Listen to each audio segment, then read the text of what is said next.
Hi friends, ಎಲ್ಲರಿಗೂ ನಮಸ್ಕಾರ. ಇವತ್ತಿನ ರೆಸಿಪಿ ಚಿಕನ್ ಗೊಜ್ಜು ಹೇಗೆ ಮಾಡೋದು ಅಂತ ನೋಡೋಣ. ತುಂಬ ಚೆನ್ನಾಗಿರುತ್ತೆ. ಚಪಾತಿ, ದೋಸೆ, ಅನ್ನಕ್ಕೆಲ್ಲ ಚೆನ್ನಾಗಿರುತ್ತೆ. ನೀವು ಒಮ್ಮೆ ಟ್ರೈ ಮಾಡಿ. ಈ ವಿಡಿಯೋ ನೋಡಿದ ಮೇಲೆ ಒಂದು ಸಲ ಟ್ರೈ ಮಾಡಿ. ಹೇಗಿದೆ ಅಂತ ಕಮೆಂಟ್ ಬಾಕ್ಸಲ್ಲಿ ತಿಳಿಸಿ. ತುಂಬ ಚೆನ್ನಾಗಿರುತ್ತೆ. ಇದು ಹೇಗೆ ಮಾಡೋದು ಅಂತ ನೋಡೋಣ.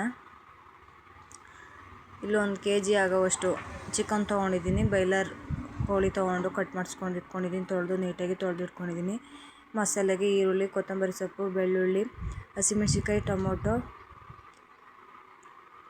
ಮಾಡಲು ಎಣ್ಣೆ, ರುಚಿಗೆ ತಕ್ಕಷ್ಟು ಉಪ್ಪು, ಒಂದು ಮಿಕ್ಸಿ ಜಾರ್ಗೆ ಬೆಳ್ಳುಳ್ಳಿ, ಟೊಮೊಟೊ, ಹಸಿಮೆಣಸಿನ್ಕಾಯಿ ನಿಮ್ಮ ಖಾರಕ್ಕೆ ಅನುಗುಣವಾಗಿ ಸೇರಿಸ್ಕೊಳ್ಳಿ.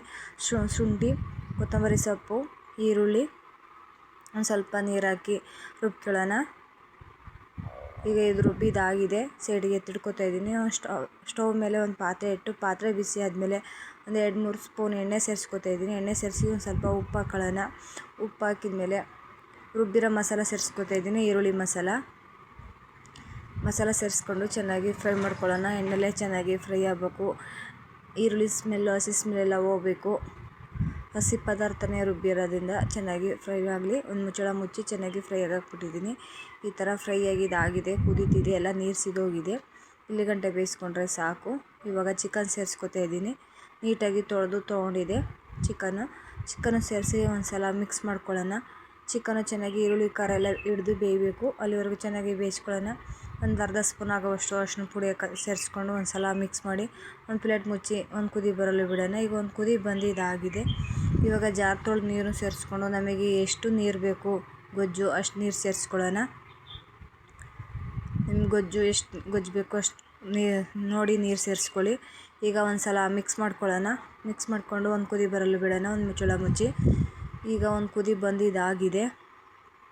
ಒಂದು ಸಲ ಮಿಕ್ಸ್ ಮಾಡ್ಕೊಳ್ಳೋಣ. ತುಂಬ ಚೆನ್ನಾಗಿರುತ್ತೆ. ನೀವು ಒಮ್ಮೆ ಟ್ರೈ ಮಾಡಿ. ಸೂಪರಾಗಿರುತ್ತೆ. ರುಚಿಗೆ ತಕ್ಕಷ್ಟು ಉಪ್ಪು ಹಾಕೊಳ್ಳೋಣ.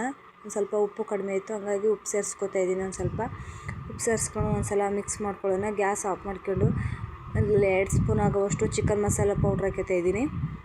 ಒಂದು ಸಲ ಮಿಕ್ಸ್ ಮಾಡ್ಕೊಳ್ಳೋಣ. ಈ ಥರ ಒಂದು ಸಲ ಮಿಕ್ಸ್ ಮಾಡಿಕೊಂಡು ನೋಡಿ, ಚಿಕನ್ ಗೊಜ್ಜು ರೆಡಿಯಾಗಿದೆ. ಸೂಪರಾಗಿರುತ್ತೆ. ಲಾಸ್ಟಿಗೆ ಸ್ಟವ್ ಆಫ್ ಮಾಡಿ ಕೊತ್ತಂಬರಿ ಸೊಪ್ಪು ಸೇರಿಸ್ಕೊತಾ ಇದ್ದೀನಿ. ಕೊತ್ತಂಬರಿ ಸೊಪ್ಪು ಸೇರಿಸ್ಕೊಂಡು ಒಂದು ಸಲ ಮಿಕ್ಸ್ ಮಾಡಿದರೆ ಚಿಕನ್ ಗೊಜ್ಜು ರೆಡಿಯಾಗುತ್ತೆ. ಸೂಪರಾಗಿರುತ್ತೆ. ಈ ವಿಡಿಯೋ ನೋಡಿದ ಮೇಲೆ ನೀವು ಒಮ್ಮೆ ಟ್ರೈ ಮಾಡಿ. ತುಂಬ ಚೆನ್ನಾಗಿರುತ್ತೆ.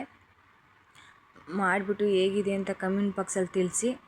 ದೋಸೆ, ಚಪಾತಿ, ಪೂರಿ ಎಲ್ಲಕ್ಕೂ ಚೆನ್ನಾಗಿರುತ್ತೆ. ನೀವು ಒಮ್ಮೆ ಟ್ರೈ ಮಾಡಿ. ಈ ಥರ ಸೂಪರಾಗಿರುತ್ತೆ.